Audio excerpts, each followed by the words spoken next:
Hey guys, Legendary Grimlock here, and today we're going to talk about Godzilla versus the World Serpent and why the horrific truth of this match is it's never been close here.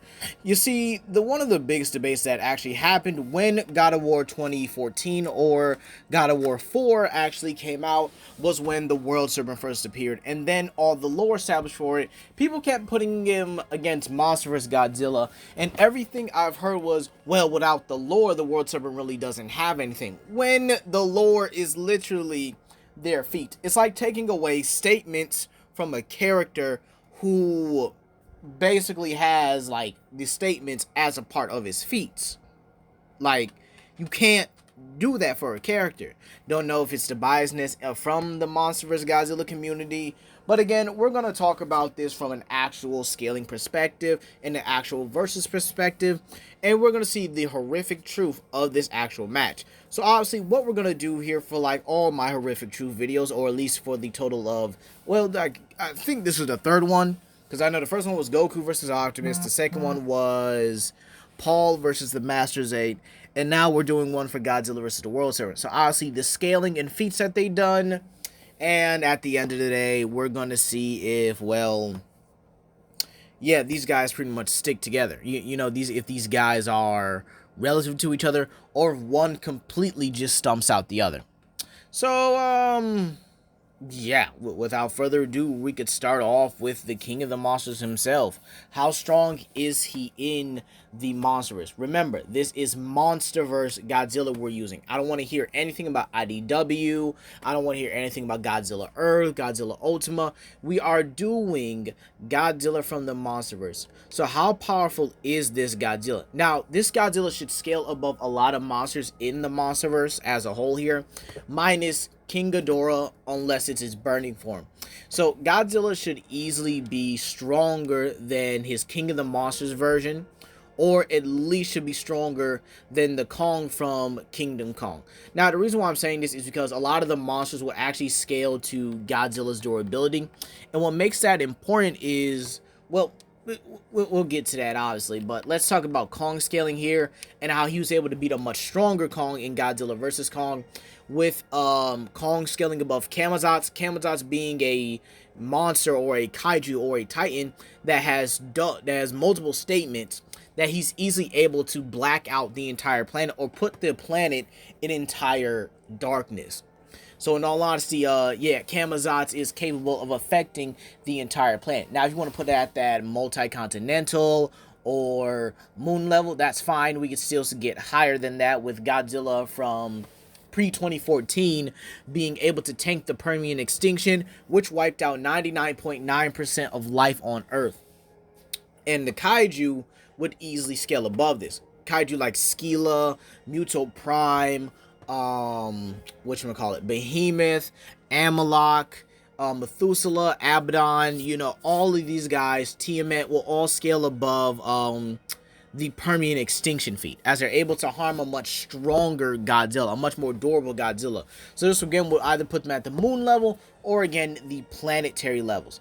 And again, with Camazotz scaling to a Kong that was able to harm a much stronger Godzilla than the feats I've just named, then this Godzilla should easily be planetary. Keep in mind, Kong was also able to tank the gravitational force of the entire planet when he was going through the Hollow Earth. Alright?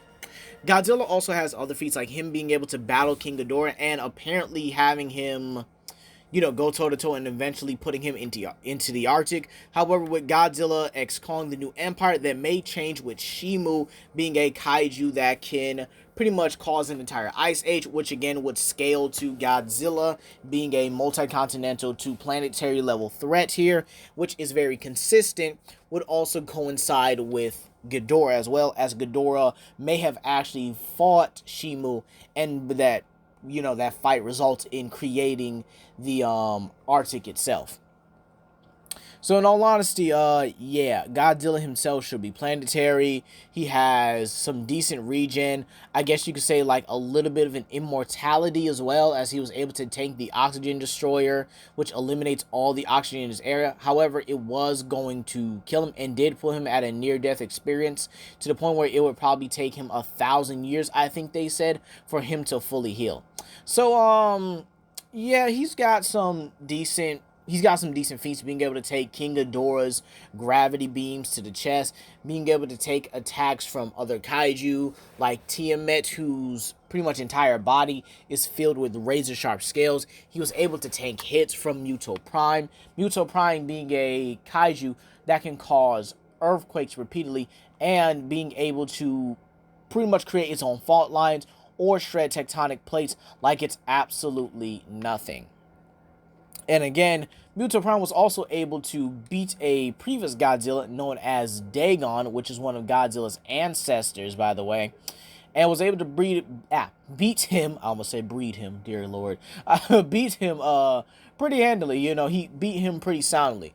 So yeah, it's pretty consistent for Godzilla to scale above his durability from his what am I about to say? His pre-2014 self. He should consistently be a planetary to possibly even star level threat, especially when you count his burning form, with his burning form being able to generate so much heat that is actually confirmed to be similar to a red giant going supernova. So there's a couple ways you could scale that, with Burning Godzilla either being star level, or we'll highball the feat here and actually give him the maximum of a supernova being solar system level. So you possibly could put Godzilla with his burning form around solar system levels, especially if you highball it. Remember, I'm saying this as a highball. Now again, on a more consistent level, I would consider this star level. So in conclusion, I think Godzilla with his burning form is star level, but at base planetary. But let's move on to God of War's World Serpent, JOURMUNGANDER, the child of Loki, or at least one of the souls that Loki put into a snake's body. So yeah, God of War Ragnarok got some I hope we see him again. I just hope we really see him again. But yeah, let's talk about it. So Jormungandr, or the World Serpent, would pretty much scale to Thor. I think that's pretty consistent with Jormungandr's character, or at least the lore of God of War here.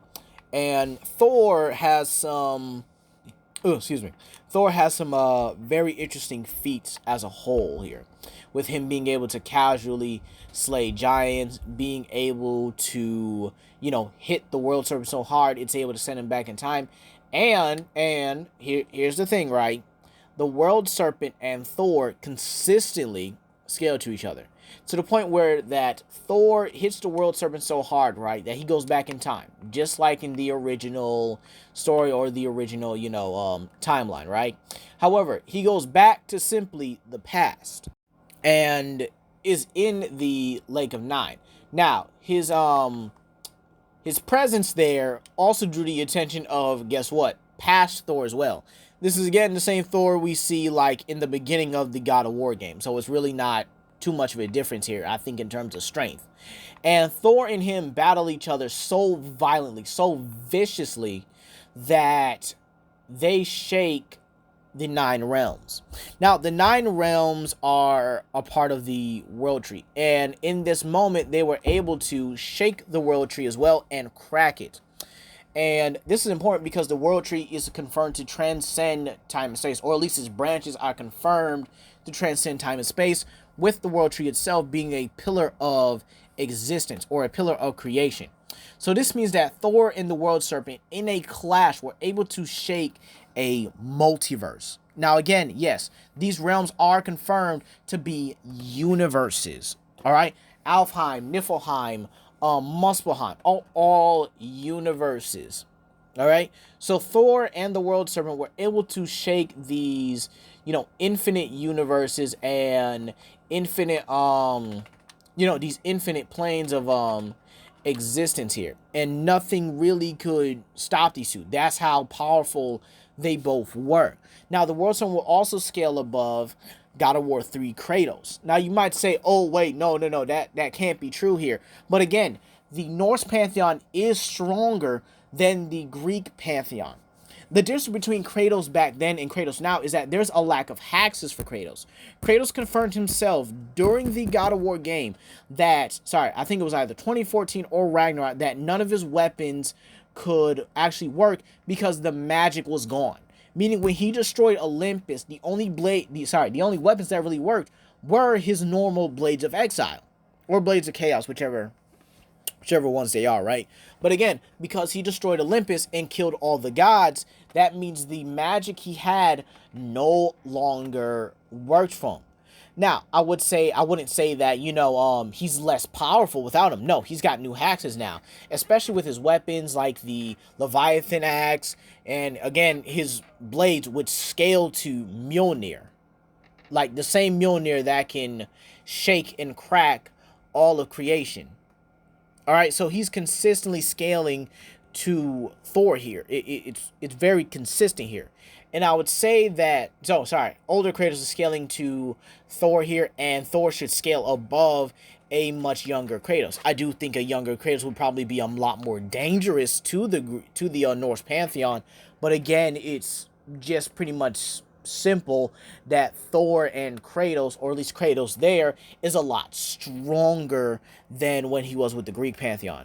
So this means that the World Serpent will scale above characters like Atlas, who can hold all of creation up on his shoulders or with all of his arms here, and will also scale above the Primordials, who scale below the Titans like Atlas, who scale... No, sorry, the Primordial... Yep. Oh, wait, no. I had that right. The Primordials scale below the Titans, who scale below the gods, meaning the gods upscale the Titans, and the Titans upscale the Primordials, okay? Even Primordials that Morpheus embody the, concepts of dream and mind. Primordials like Thanatos embody death itself. And again, being able to hold up creation, or at least Olympus's creation itself here, is able to hold an infinite hierarchy. Keep in mind, Cory Barlog, the writer for God of War, pretty much stated that all these hierarchies are infinite. All right? And we do have characters that have, immeasurable to incalculable strength feats, like Hercules, who did all of his 12 labors, including possibly doing what Atlas did, which is hold up creation. So it's very consistent here that the World Serpent has universal to complex multiversal, or again, 5 to maybe, higher, dimensional scaling here. I would probably say 5 to 6D. You could argue higher, because again, this Kratos would be higher than his previous God of War self, and you have him scaling way above the Primordials, who were fighting in a realm without time and space, or basically above time and space, I believe. And again, you have realms like, the underworld, which are infinite in size, and characters like Hermes and Helios could easily cross it. So again, it's not too crazy to say here that old Kratos is above his younger self, and the World Serpent will also be above younger Kratos. In matter of fact, you could probably say the World Serpent is above a lot of the Greek pantheon's feats here, which again would give the World Serpent universal to multiversal to complex multiversal scaling. All right, it's not that hard to really say here. So in all honesty, I don't really think I should have to go over this, but again, I know some of you guys are gonna be like, I guess I can almost say hard-headed in the comment section with y'all saying Godzilla's gonna use his atomic breath, or again, take away the lore of the World Serpent. You can't take away the feats of a character, because what if I took away Godzilla's feats? What if I took away everything the director said towards Godzilla? It wouldn't be fair now, would it? So again, I think it's pretty simple and pretty straightforward here that the World Serpent would dominate Monsterverse Godzilla. The Godzillas y'all should be using are IDW, Godzilla Earth, and whatchamacallit, I'm trying to think, maybe Ultima Godzilla, because you know what, let's go over Burning just for context sake. Like I said earlier, Burning Godzilla would scale to star level, or again, highballing it solar system. I think that's fair if I highball it to at least solar system level, because it's confirmed this is the heat of a core, or at least a red giant going supernova. And I actually did my research, and here it is for you guys. A red giant going supernova is 3,500K to 4,400K. So the temperature will range from 3 to 4,000. All right. And again, this is nothing compared to the World Serpent because, again, the difference in tier between Solar System and Multiversal is absolutely ridiculous. And then the tier between, again, Solar System and Universal is just, again, absolutely ridiculous. Monsterverse Godzilla does not have any universal feats unless you consider composite Monsterverse Godzilla, where he's able to fight against Heisei Godzilla in the Godzilla, I believe it was the PS4 game. PS4 or PS5 game, and then you have Godzilla versus the Godzilla and Kong versus the Justice League, which again we're going to have to see how that plays out. But overall, the World Serpent consistently dominates with a complex multiversal scaling. But let me know what you guys think down below. Please comment, like, and subscribe and share with your friends. This is Legendary Grimlock, and I hope you guys have a blessed day. Bye.